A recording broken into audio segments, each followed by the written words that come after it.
ئەمە وەک منەماڵی خوا لە خۆش بوو سپاسی ئەم گەنجە بە ڕێزانەکەین کە ئاستاون بەکردنەوەی ئەم خولە پچکۆلە جوانەکە بە ناوی خوا لە خۆش بوو کاک مەحموو کردویانەتەوە سپاسیانەکەن کاتی بەمیلیەکانی شاری سلێمانی دەوروبەرێتی سپاسمانەیە بۆیان هەم کاک مەحموش خۆی پیاوێکی وەرزش دۆست و هونەر دۆست بوو بە تایبەتی لە سنووری شارباژێ ڕاکەدایم بە خەم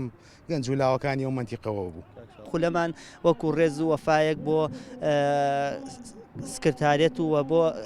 کاک مەحموو لە ڕاستیە کاک مەحموو نزیکی 30 ساڵە بێ خزمەتی سکرتارێت و ماڵی مام جەلالەکە ئێمەش وەکو شتێکی بچووکە توانم بڵێم لە مستەوای تۆی ئەو پیاوە گەورەیان نییە بەڵام ئێمە هەر ئەوەنە لە توانامانەوەکو فەوجیەک ئەم خولەمان کردوێتەوە بە ناوی بەڕێزیەوە و